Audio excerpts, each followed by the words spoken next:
अस्सलाम वालेकुम। आजकल 30-30-30 डाइट रूल बहुत ज़्यादा फेमस है। तो आज की इस वीडियो में हम बात करेंगे कि 30-30-30 डाइट रूल है क्या, इसको करना कैसे है, वेट लूज़ करने के लिए ये किस तरह से काम करती है। लास्ट पे मैं दूंगी अपना पर्सनल रिव्यू इस डाइट प्लान के बारे में। तो उससे पहले जल्दी से मेरा चैनल सब्सक्राइब कर दें ताकि मेरे आने वाली न्यू वीडियोस आप तक पहुंच सकें। तो सबसे पहले बात करते हैं कि 30-30-30 डाइट रूल है क्या। टिमोथी फेरिस ने 2010 में अपनी book the fourth hour body के अंदर ये डाइट प्लान इंट्रोड्यूस करवाया था। इस डाइट प्लान के अकॉर्डिंग आपने अपने ब्रेकफास्ट के अंदर 30 ग्राम्स ऑफ प्रोटीन कंज्यूम करने होते हैं।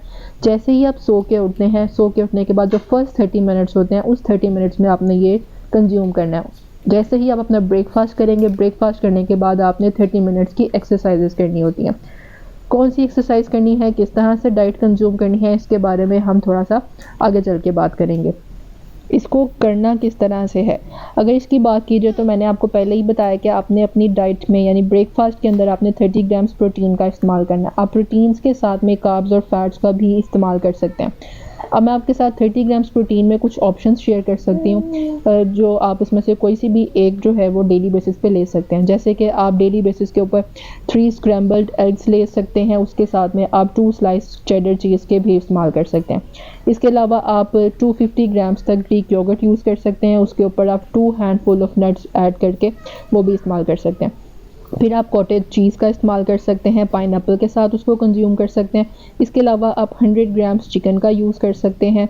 किनवा 250 ग्राम्स तक आप इसका इस्तेमाल कर सकते हैं। उसके ऊपर आप टोफू ऐड कर सकते हैं, एग्स, बीन्स या चीज़, इसमें से कोई सी भी एक चीज़ आप ऐड करके उसको इस्तेमाल कर सकते हैं।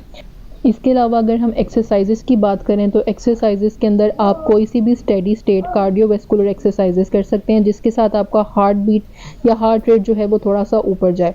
हार्ट रेट आपका 135 बीट्स पर मिनट तक होना चाहिए या इससे कम होना चाहिए, इससे ज़्यादा नहीं। इसको करने का आसान रूल ऑफ थंब ये है कि जब आप एक्सरसाइजेस कर रहे हो तो एक्सरसाइज करते हुए आप आराम से कन्वर्सेशन वगैरह भी कर सकते हैं। अब 135 बीट्स पर मिनट तक कौन सी एक्सरसाइजेस हो सकती हैं, तो उसमें आप ट्रेडमिल के ऊपर वॉक कर सकते हैं, आप बाइक राइडिंग कर सकते हैं, म्यूज़िक ऑन करके डांस कर सकते हैं, जॉगिंग कर सकते हैं, स्विमिंग कर सकते हैं, और कोई सी भी आप जो जिम वगैरह है उसके अंदर आप कार्डियो मशीन्स के ऊपर एक्सरसाइजेस कर सकते हैं। अब अगर बात करें कि क्या ये वाकई ही वेट लूज़ करता है और किस तरीके से काम करता है, तो हाँ, ये वाकई ही वेट लूज़ करता है। It's really a worthy thing to try to lose weight. अगर आप का वेट बहुत ज़्यादा स्टक हुआ हुआ है, नीचे नहीं आ रहा, अपने आप को मोटिवेट करने के लिए आप कोई डाइट करना चाहते हैं तो आप इस डाइट का इस्तेमाल कर सकते हैं। इसके अलावा बहुत सी रिसर्चेस मौजूद हैं जिससे ये बात साबित होती है कि अगर आप अर्ली मॉर्निंग 7 से 9 बजे तक का टाइम जो होता है वो बहुत बेस्ट टाइम होता है वेट रिड्यूस करने के लिए, एक्सरसाइजेस करने के लिए। किस तरह से काम करता है, अगर इसकी बात की जाए तो बहुत सारे साइंटिफिक एविडेंसेस मौजूद हैं कि अगर आप अपने ब्रेकफास्ट के अंदर प्रोटीन का इस्तेमाल करते हैं तो इसकी वजह से आपकी जो कैलोरी कंजप्शन है वो बहुत ज़्यादा कम हो जाती है। आप बहुत देर तक आपको फीलिंग ऑफ फुलनेस रहती है, जिसकी वजह से आपको कम भूख लगती है, आप कम खाना खाते हैं। इसी तरह से बहुत सी और रिसर्चेस ये भी मौजूद हैं कि अगर आपकी जो कैलोरीज़ हैं, अगर आप सेम क्वांटिटी में अपनी जो कैलोरीज़ हैं वो प्रोटीन से पूरी कर रहे हो तो उसकी वजह से जो है वो आपका बॉडी में जो इतना भी स्टोर्ड फैट होता है वो लूज़ हो जाता है। इसके अलावा ये आपके ब्लड शुगर्स लेवल को और कम्बैक्ट इंसुलिन रेजिस्टेंस को स्टेबलाइज करने में हेल्प करता है, जो कि एक बहुत ज़्यादा स्टेबल कोर्स होता है वेट लूज़ करने के लिए। इसके अलावा जो आप एक्सरसाइजेस करते हैं ये आपके लिम्स को, आपकी बोन्स को स्ट्रॉन्ग करता है, जिसकी वजह से भी आपको हेल्प मिलती है वेट लूज़ करने में। आप बहुत ज़्यादा एनर्जाइज फील करते हैं, जिसकी वजह से भी आपका जो वेट है वो लूज़ होता है।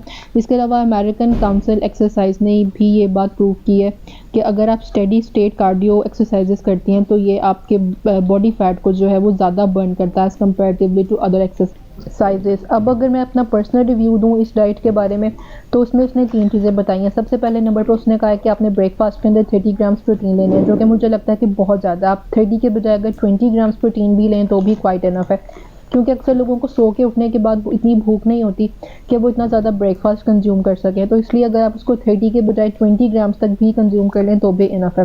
दूसरे नंबर पर उसने कहा है कि आप अगर सो कर उठना है तो सो के उठने के बाद विद इन हाफ आवर आपने ब्रेकफास्ट करना है, जो कि मुझे लगता है कि बहुत अर्ली है, क्योंकि अगर आप हाफ आवर की जगह 1 आवर तक भी इसको एक्सटेंड कर लेंगे तो भी ये कोई आपको नुकसान नहीं देगा। लास्ट पे उसने कहा कि जैसे ही आप अपने ब्रेकफास्ट को फिनिश करेंगे तो उसके बाद आपने हाफ आवर की एक्सरसाइज करनी है, जो कि मुझे लगता है कि गलत है, क्योंकि अगर आप खाना खाने के फ़ौरन बाद एक्सरसाइज करेंगे तो इसके आपको डाइजेस्टिव सिस्टम में इश्यूज क्रिएट हो सकते हैं। होप सो मेरी आज की वीडियो आपको पसंद आई होगी। किसी भी तरह की कोई क्वेरी हो इस डाइट प्लान से रिलेटेड या कोई और डाइट प्लान चाहते हो तो मेरा व्हाट्सएप नंबर स्क्रीन पे चल रहा होगा। Thank you for watching. अल्लाह हाफिज़।